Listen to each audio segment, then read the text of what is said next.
سڵاو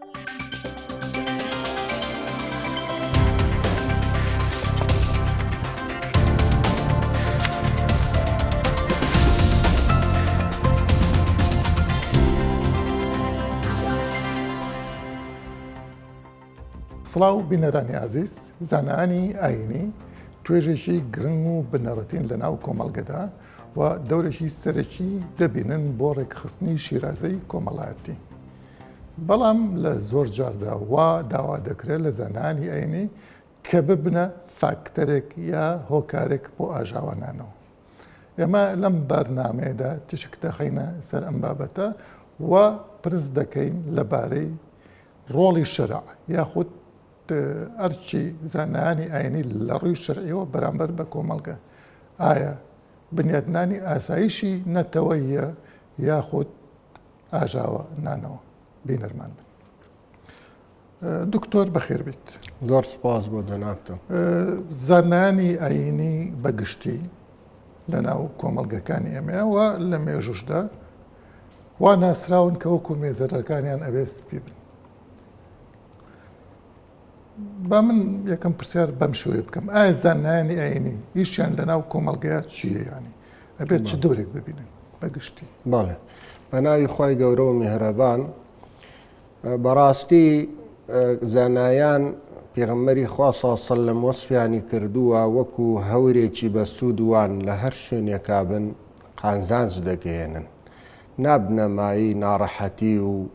تێکدانی شێرازی کۆمەڵگا و ئاژاوە بجێڕن لە ناو کۆمەڵگا و لەگەڵ دەسەڵات و یعنی بەڕاستی ئەوە ئیشی مامۆسای ئاینی نییە. یعنی یەکێک لە پێغەمبەران درودی خۆی لەسەر بێ باسی وەزیفەی خۆی دەکات. طبعاً ئێمە شوێنکەوتووی ڕێباز و ڕێگای پێغەمبەرانین. ئەفەرمێ ئین ئوریدو ئیلا الئیصلاح ما استطعت، یعنی من ئەمەوێت چاکسازی بکەم. چاکسازیش طبعاً بە هەراو بە ئاژاوەنان و بە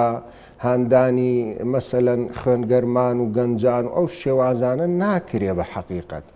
چاکسازی پیاوی خۆی دەوێ نابێ، یعنی هەموو ڕێزمەیە، یعنی ئێمە ئەزانین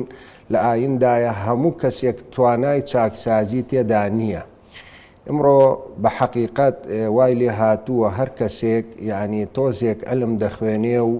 دەست دەکات بە وتار و وتار دەداتەوە، بەڵام حکمەتی تیا نییە وتارەکانی. ئێمە پێغەمبەر خوا دەفەرمێ صلی الله علیه وسلم لە ئاخر زەمانە وتاربێژ زۆر دەبێ، بەڵام عولەما و حوکەما کەم دەبێ. خوای گەورە فەرمێ ئودعو إلی ربک بالحکمة والموعظة الحسنة. پێش وتارەکە و بانخوازیەکە باسی حکمەتی کردووە. زانایان ئیشیان چاکسازیە لە نێوانی کۆمەڵگادایە بۆ ئەوەی عەقیدەیەکی جوان لە بینی مرۆڤەکان و خوای پەروەردگار دروست بکەن بەو شێوازەی کە خوا مەبەستێتی. ئەمە یەکەم ئیش و کاریانە.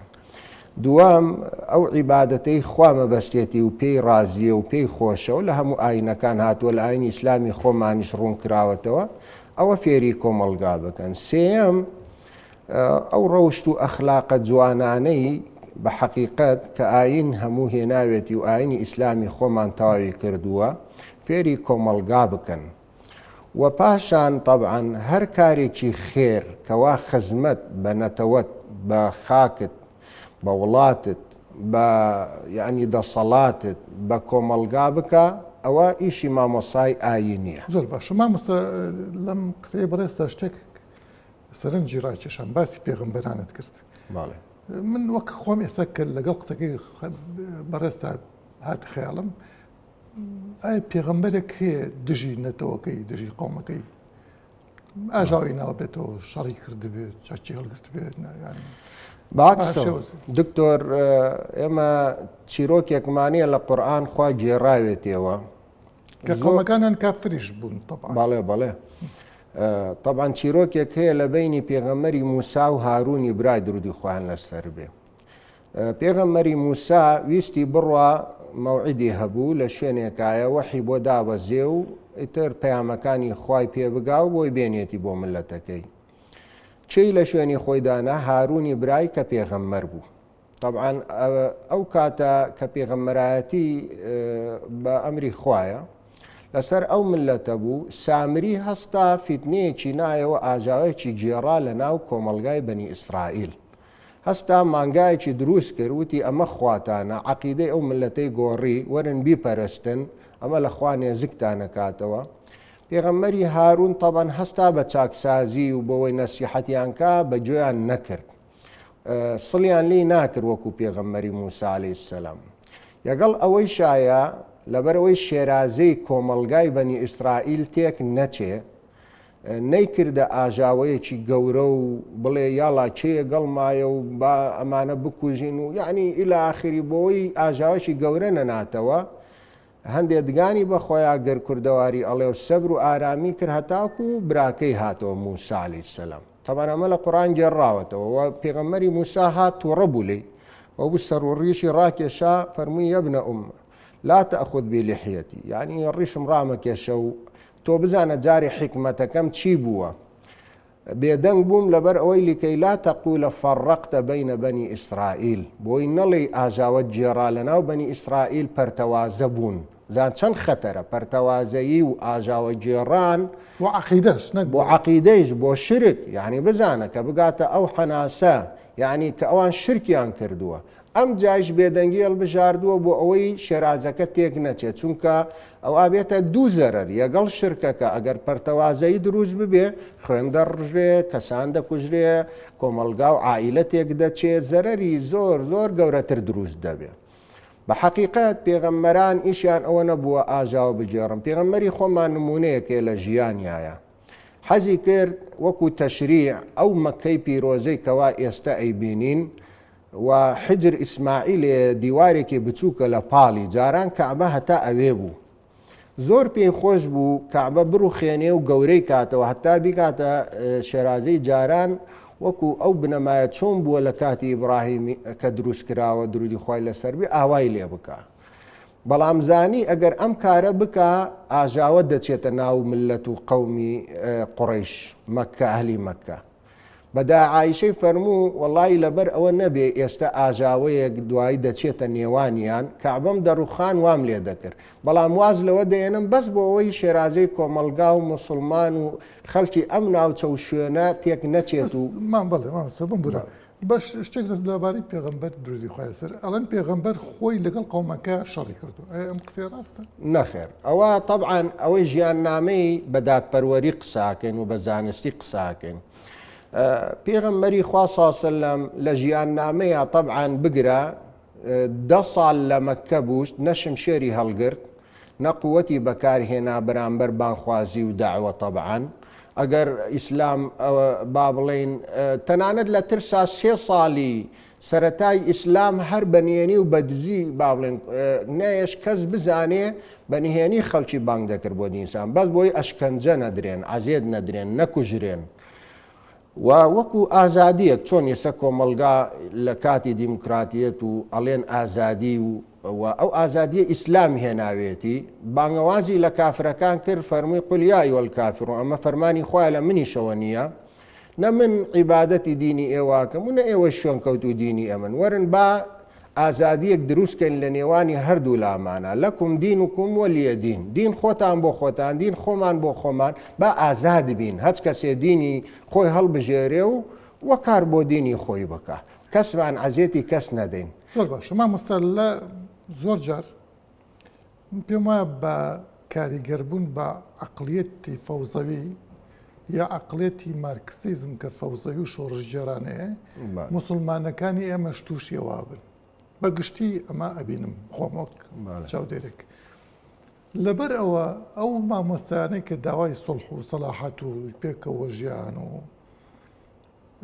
ئاشتی کۆمەڵایەتیەکەن زۆر جار بە عولەمای سوڵتان، بە زانای دەسەڵات، بە ترسا و بە ترسنۆکنەوە برن. پێت وایە یعنی ئەمە مەبدەئێکی شەرعیە یاخود ئەو عولەمانە فعلەن عولەمای سوڵتان و لە ترس یا لە تەماعی پارەواکەن؟ واللهی بێگومانەوەی کە دەقە شەرعیەکان بخوێنێتەوە، جەنابتیش شارەزای لە بواری ئایندا و ئەلحەمدولیلا پسپۆری لەو بوارەدایە، ئەبینی ئاینی ئیسلام کۆمەڵێ خاڵ هەیە کاری لەسەر کردووە پێی ئەوترێ ئەم خاڵەستەرەکیەکان لە ئاینی ئیسلام. یەک لەو خاڵەستەرەکیانە ئەوەیە وەکو ئاماژەمان پێدا با بڵین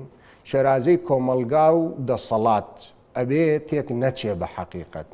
خوای گەورە لە قورئان ئەفەرمێ ئەطیعوا الله وئەطیعوا الرەسوول وئولی الئەمر منکم. ئولی الئەمر کێیە؟ خاوەندە سەڵاتە.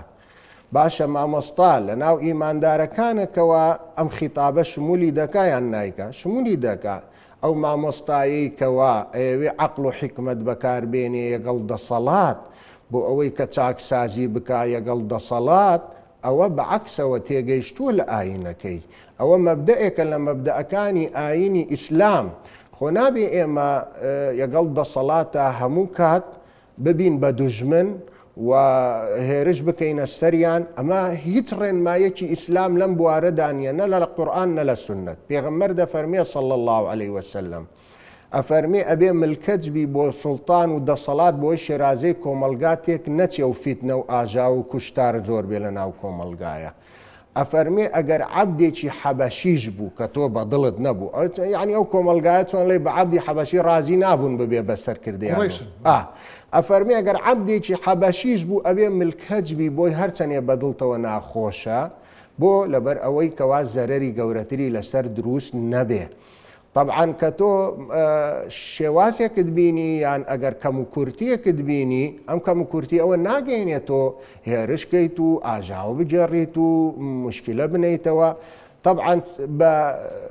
سەقافەتی ئیمڕۆ بە بەشداری دەکرێت وەرە لە دەسەڵات بەشدار بە. ئەگەر تۆ هەر ڕازی نیت بەو دەسەڵاتە خۆت هەڵبژێرە و ئەگەر ملەتی ئەگەڵ تۆیا بوو قەناعەتی بە بەرنامەی تۆ هێنا بەشدار بە لە کورسی و لە دەسەڵات و گۆڕانکاری لە قانون و یاسا و لە دەسەڵاتەوە دەست پێ ئەکرێ بە حیکمەت دەکرێ، نەک بەوەی کەوا ئێمە ئەو خەباتەی کە چەندین ساڵە بۆیمان کردووە و شەهید دراوە و خوێن ڕێژراوە و ڕوبەڕووی ڕژێم و دیکتاتۆرەکان بووینەتەوە و کەسوکاری هەمومان عائیلە و خێزان و عەشرەت و هۆز نییە قوربانی نەدابێ بۆ ئەم ڕۆژەی کەوا کوردی تایە. مامۆستا هەموو تێک چێ بەڕاستیان با پرسیار لەبارەی مێژووە بکەین. باڵێ ئێمە 1400 ساڵ لە مێژووی ئیسلاممان هەیە. باڵێ مەلاین زانای ئاینیمان هەیە، ئەوانەی معتەبەر و بەرچاون یانی بابڵێن تا ئێستاش ناسراون یا هەر کەسێک بێت.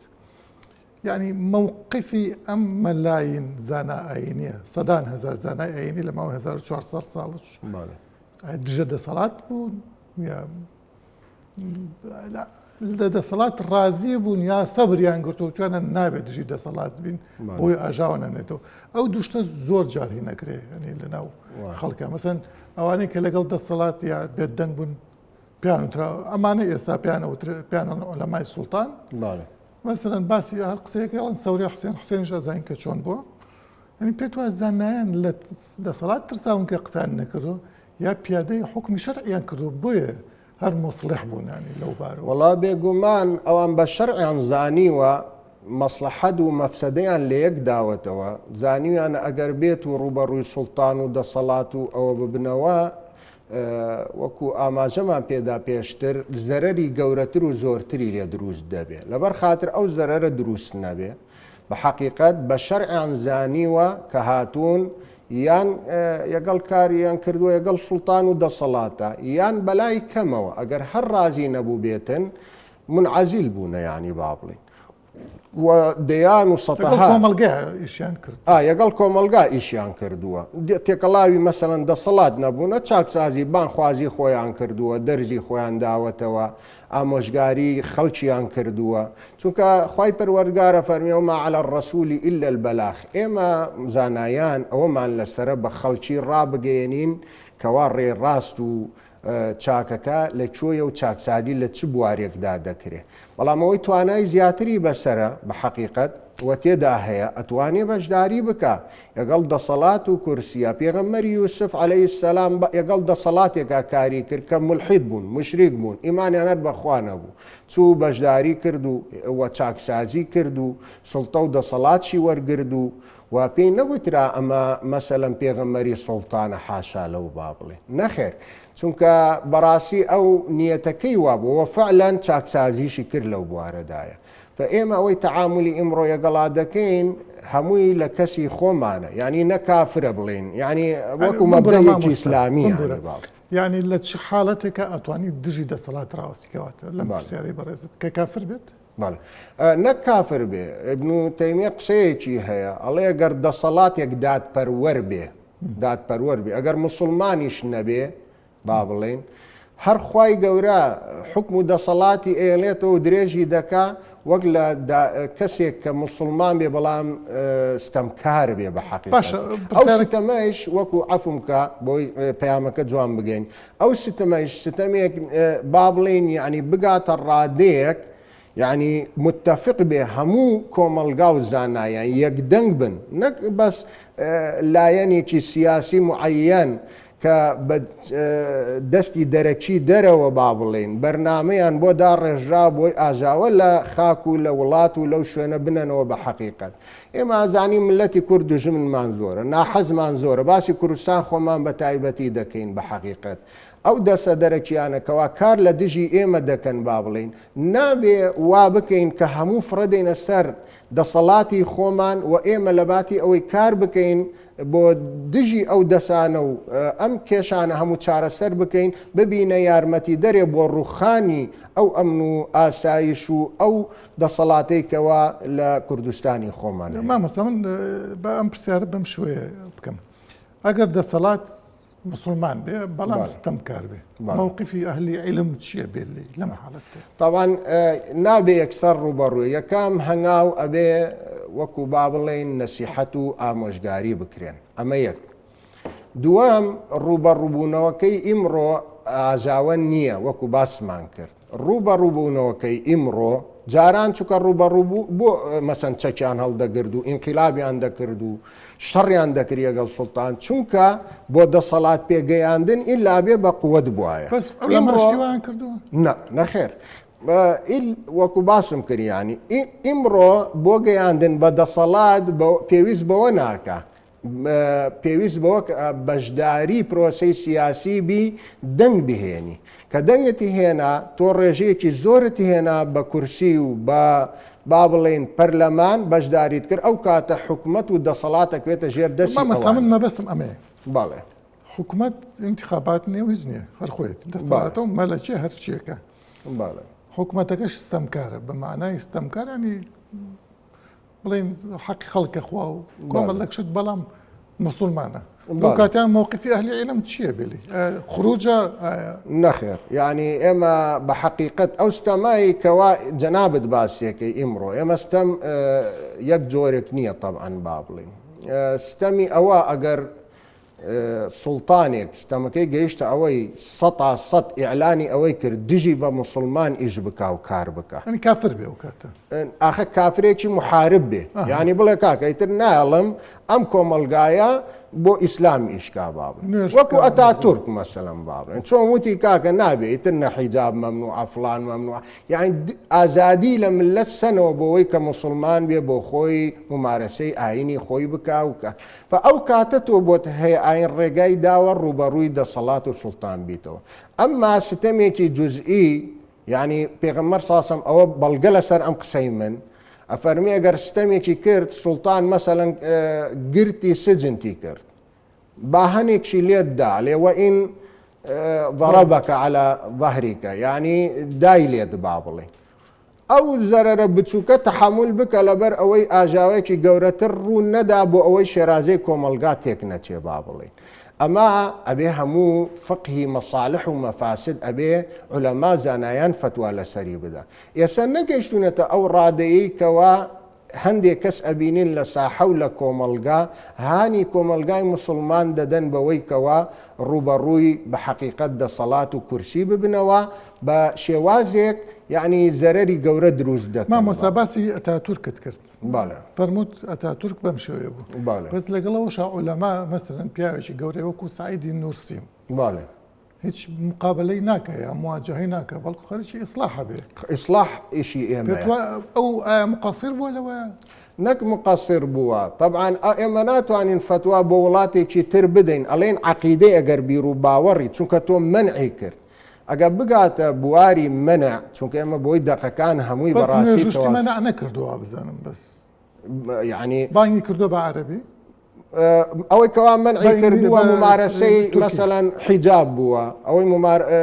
پەرژین بێ لە ڕووی تان و لە ڕووی جۆگران و ئەوانە یعنی کەبائیر و ممارەسەی فەواحیش و ئەو شتانە بە عەلەنی و لە ناوجاد و یعنی والحاصل هانی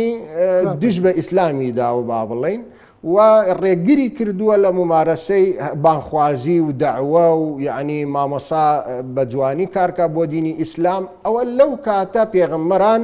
وەکو وەزیفەیان وا بووە کە شەڕی کردووە پێغەمبەری خۆمان ساسم بۆی منعی ئازادی کراوە نەیهێنراوە پێغەمبەر ئازادی بەکاربێنێ بۆ بانخوازکردن بۆ ئیسلام بەڵام کە ئازادیەکە بوو منع نەکرای و کەسانێکی تریش هەبوون با غێری موسڵمان بن ممارەسەی ئیشی خۆیانە کرد تۆ بۆت نییە بڕۆی شەڕیان یەگەڵا بکەیت و قووەت بەکاربیێنی یەگەڵیانایە خی گەورە کە کاتێک ئیزنی بە پێغەمبەردا بۆ جیاد و بۆ شەڕ با بڵێن ڕوبەڕووی ئەوانە ببێتەوە لەبەر ئەوەی ئەمان ئازادیان لێ مەنعکرا کوژران دەربەدەر کران لە شاری مەکە ماڵیان داگیر کرا شەڕی نەکرد هاتە شاری مەدینە ئەوەی هەڵبژار کە کۆچ بکبا بەڵام ئەوان هاتن لەوێش تعدایان کرد چووە مەدینەش خۆیان هاتن هێرشیان کردە سەری بۆیە دیفاعی کرد لە خۆی با بڵێ مامۆستا با بێمەوە ئەم سەردەمە لە ئێستادا بڵین لە هەرێمی کوردستان زۆر جار ئەبینین زانانی سیاسی زیاتر سەر بە ئەحزابی سیاسی پێتوانێت ئەمە عەقڵێکی تەکفیریە وان لێکە داوا بکەن لەوەی کە خەڵک بچێتە سەر جادە مزاهرە بکە دژی حکوومەت بێ دژی دەسەڵات بێ ینی با ناو نەبین ئاشکرا ڕوونە وەڵی دوو هۆکاری هەیە یەکەمین کۆمەڵێکیان تەکفیرین وەک جەنابەت فەرمووت مێشکێکی تەنگ و تەسکیانەیە لە زانستی ئیسلامدایە با بڵین و فێربوونە و چەند بەرنمەیە خراوەتە ژێر دەستیان و فێرکراون بەو شتانە تەکفیری بەرامبەر بکەن دووەمین کەسانێکی تر هەن وەکو باسمان کرد دەستی دەرەچیە ینی مەبەستیان ئەوەیە ئارامی لە خاچی ئێمە و لە کوردستانی ئێمە تێک بدەن بە حەقیقەتیانی ئەو دەستە دەرەچیە زیاترە با بڵێن و ئەو کەسانی کە ئەوە دەکەن سەرکردەکان و سەرگەورەکانیان بە فەرمانی ئەوان کار دەکەن و بەرنامەدار دەڕێژن و ئەمر دەکەن بەڵام ئەمانەی ترکە دێتە خوارەوانەی کە بچووکن و عەقلیان پیان ناشکێت لە ئەنموزاز ئەوانە وا تێگەشتن و واچووە بە عەقلیانەوە بە حەقیقەت کە ئاینەکە وایە بەڵام دوورە لە ڕاستیەوە بە حەقیقەت ئەو دوو هۆکارە وای کردووە کە بەو شێوازە و بەو بەرنمەیە کار بکەن لە دژ بە کوردستان پێیان بڵێن ئەم عەقڵە عەقڵێکی خەواریجیە وەک ئەوانەی دژی عەلی کوڕی ئەبوتالیب براوەستن بەڵێ عەقڵێکی خارجیە و خەوارجن ینی لە ئێمە دەیان الحەمدولله زانا و پسپۆر و زانای گەورەمان هەیە با بڵێن تەنانەت هیچمان ینی قەناعەتمان وانە کەوا ئەم کاری ئەوان دەیکەن ڕاستە و شەرعیە و هەمومان فتوامان داوەکەوە ئەمانە بەڕاستی دژ بە تێگەیشتن و زانستی ڕاستەقینەی ئاینی ئیسلامە با بڵێن ئەگەر شەرعی وایە خۆقابیل زانایەک و دووان و سیان و خۆم ئاینی خۆمان نافرۆشین لە پێناوی حزبێک و دەسەڵاتێکدا بەڵام ئێمە بێ فقهی موازنە هەیە معلوم جەنابتە و لە شەرعدا زانستیت هەیە فقهی موازنەوەی ئەبێت تۆ تەوازن بکەی یعنی لە بینی دەسەڵات لە بینی کۆمەلگا لە بینی حاڵی ئیمڕۆ لە بینی ئەو سیاسەتەی لە جیهاندا بەکار دێ با بڵێن وەزعی ئێمە و سیاسەتی ئێمە چی قۆناغێکە با بڵێن ئەبێ هەموو ئەوانە دیراست بکەی ئەمجا بتوانی فتوا بدەیت و کەسانێکی ئێمێشکیانەوەندە تەنگ و تەسکە من تەنانەت نەسیحەتیان ژوە هەندێک بوار هەیە قانونە یعنی لە وڵاتە زلهێزەکانەوە بەسەر دەسەڵاتی کورد ئەڵێ ئەمە وا بکە وامەکە یعنی با ڕاشکانە قسە بکەین تخوا